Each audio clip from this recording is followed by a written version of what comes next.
Hi, welcome to Chamber Chat on PeoriaLife.com. I'm Sherneka Cagle, sitting in for Jeff Griffin today. Our guest today is Christine Kahl from the Southside Office of Concern. Christine, thanks for coming. Thanks for having us. So we'll just jump right in, Christine. Tell us about the Southside Office of Concern and what you guys do.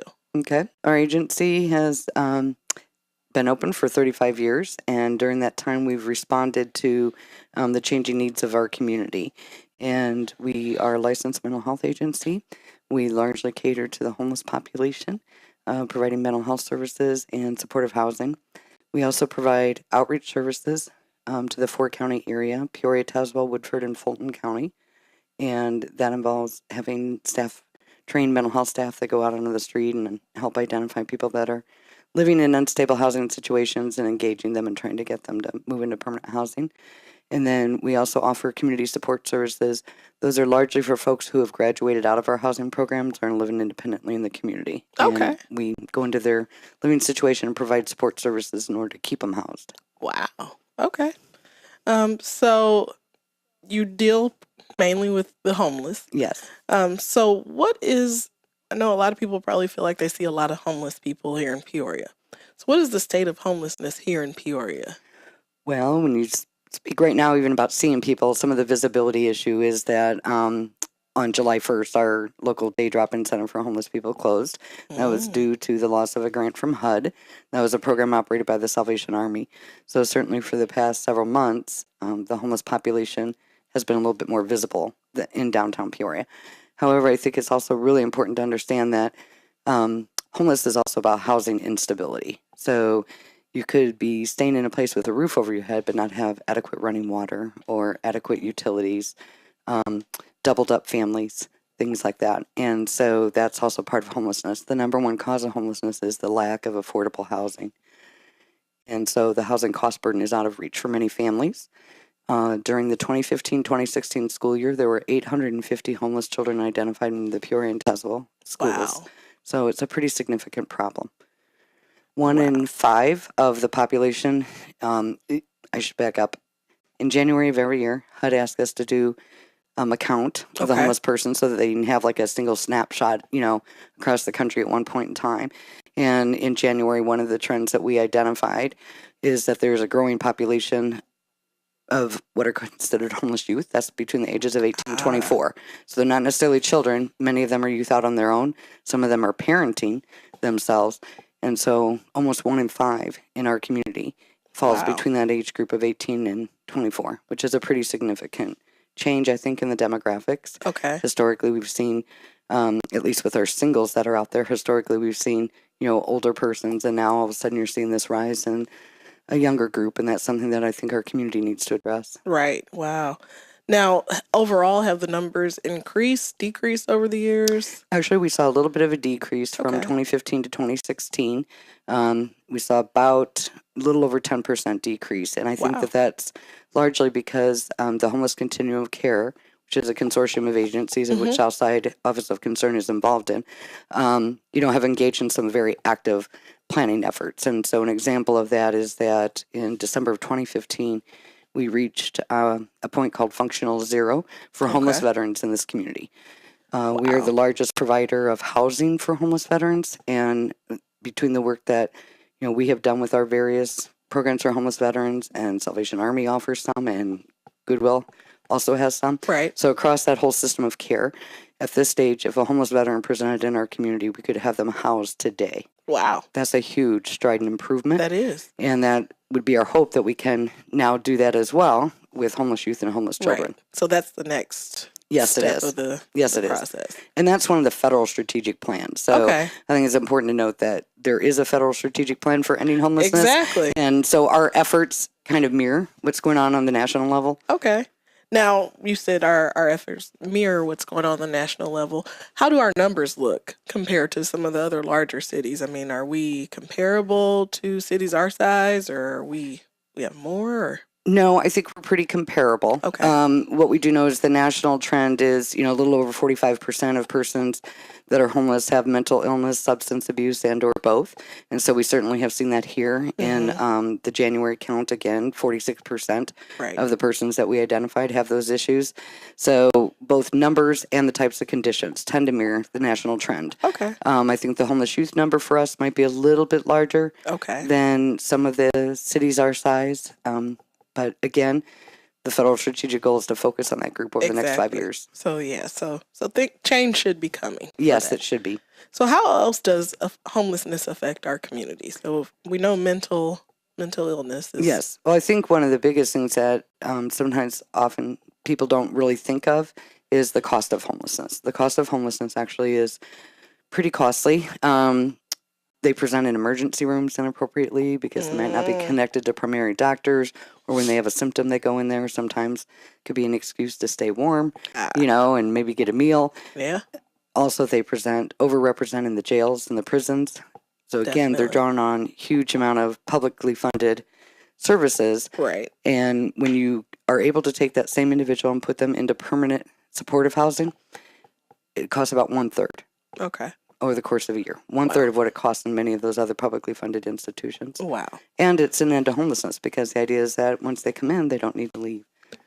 Yeah, that's true. So you said one of your programs is supportive housing. Yes. How does supportive housing help homelessness? Well, the first thing, as I just said, is that it ends it. Right. Most people are aware of homeless shelters. Okay, shelters are not an end to homelessness. Exactly. They close in the morning, they don't open again until evening. So it's meant to be an emergency crisis type of situation. Then the next step up is what's called transitional housing, and that is usually limited to no more than 24 months. Okay. Some programs are less than that. In permanent supportive housing, they actually do not have an out date. So it is their own leased housing unit, whether it's an apartment or a house. Sometimes there are some congregate living arrangements and stuff, but they have their own private place. They're a leaseholder. They pay 30% of their adjusted gross income, Wow. To live there. And they never need to leave as long as they're complying with the terms of their lease. Right. Okay. And then the idea is that supportive services are tailored to what the individual needs in order to keep them housed. So obviously when somebody's first coming into permanent supportive housing, they tend to need a lot more. And then over time, you can step down services. But part of the success, I think, of this model is the responsiveness to the individual. As I stated, many of them have behavioral health issues. If any of you have dealt with a behavioral health issue or watched a family member, Right. There's just not a start point and then an end point. Exactly. Recovery is a curved path, Right. and there's lots of ups and downs and twists back and forth and things like that. And so in permanent supportive housing, the idea is that the supportive services match what that person needs at that point in time. Okay.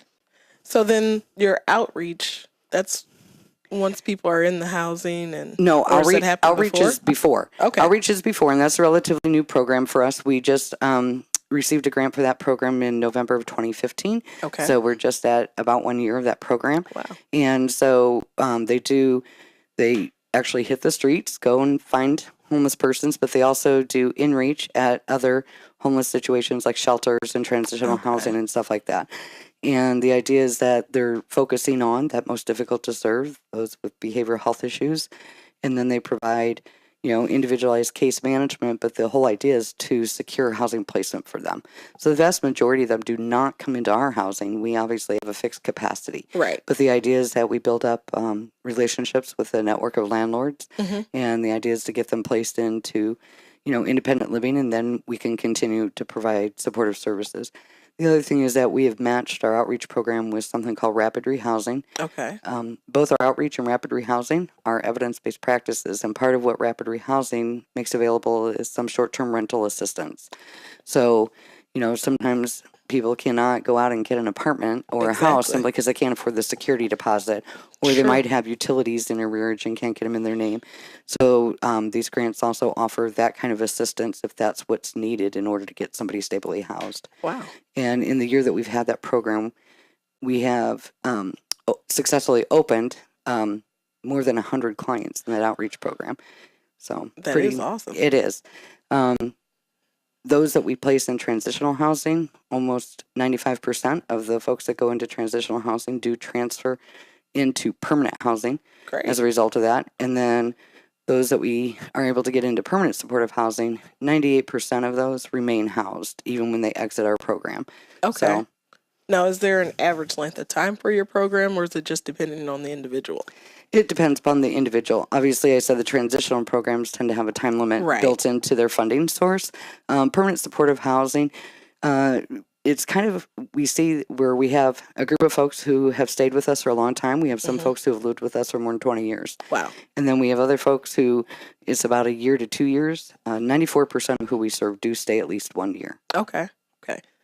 So then when we were talking about what Southside Office of Concern does, you touched on community support. Yes. So let's give us some details about what Sure. you do. Well, that's the same thing that in our housing, so in permanent supportive housing, how we wrap around those services. Community support is the same thing, just that it's not housing that we own. So Okay. they tend to be sometimes folks that have moved out of our permanent supportive housing and are out living on their own in the community. So again, we wrap individualized services around them and provide them, up and down again with their recovery, whatever Right. level of services that they need. And the goal is to not have somebody return to being homeless. Okay. Yeah. So you have a new event coming up. We do. That we talked about. It's in January. We do. We're very excited about this event. So tell us about Gimme Shelter. Sure. This event's going to be on January 13th and January 14th. I say 2 days because it does start at 6 p.m. on one day and doesn't end until 6 a.m. the next day. And so basically what we're trying to do is raise awareness about homelessness, Okay. of course, by being on the street in the coldest part of the year, which unfortunately that's how many homeless people live. And so we're asking people to raise money for the privilege of being a box dweller. And so we will have boxes set up, around the Civic Center. Civic Center is also helping and sponsoring with this event. Okay. And people raise money to sleep in the box for a To night. sleep in the box. That's So correct. now, do they create their own cardboard box, or are you guys providing that? We have been, our committee, who has been incredibly helpful, have been collecting appliance boxes for several months. Oh, okay. So we have a stockpile of them. So no, they don't need to bring them. And obviously it'll be a little organized. We'll have them mapped out in certain locations and Right. stuff like that. And then in addition to being a box dweller, is that we hope that family, friends, and just frankly strangers will come down and learn a little bit about the homeless issue in our community. We'll have some presentations around different kinds of topics. So homelessness and mental illness, homelessness and veterans, homelessness and children. And so be offering some, educational sessions around that. Yeah. But then also that'll be an opportunity for folks to continue to support the event, even if they don't feel they're quite up to living in a box for the night. For the night. That's yeah. correct. So can they bring, cell phones are out and no space heater, all those things are out? That's correct. That's correct. Well, they could bring their cell phone, I guess. But, yes, there's not going to be a power supply. So somebody did say, a friend of mine indicated that she couldn't do it if I wasn't willing to charge her phone overnight. So yes, there will be limited access to things like that. So if we see, we're going to wrap up here. So if we see people that are homeless, should we tell them to, should we point them to your office, or where should we point them Yes, to? they can. If they call our main number, What is your main obviously number? I'm not open 24/7. Right. We got to have resources to do that, but they're on the voicemail system. It'll direct them to a certain voicemail where they leave a message, and we respond to all of those within 24 hours. Okay. So our main number is 674-7310. Okay. And then where is your office located at? We are located at 202 Northeast Madison. Okay. So if anyone needs help, they can come to your office That's during correct. normal business hours. That's correct. Or call. And if somebody is looking to get into one of our housing programs, they can walk either into New Hope Apartments, which is Okay. at 301 Northeast Jefferson, or at our main building, and ask for a housing application. Okay. And that will get them on the waiting list, because unfortunately there is a waiting list. Okay. Well, Christine, thank you for coming today and talking to us about homelessness and telling us about the Southside Office Concern and your great new event, Gimme Shelter, that we're going to talk to Jeff Griffin, our president, about. That's correct. Dwelling in the Box. This is Sherneka Cagle for PeoriaLife.com Chamber Chat, and sitting in for Jeff Griffin today. Thank you.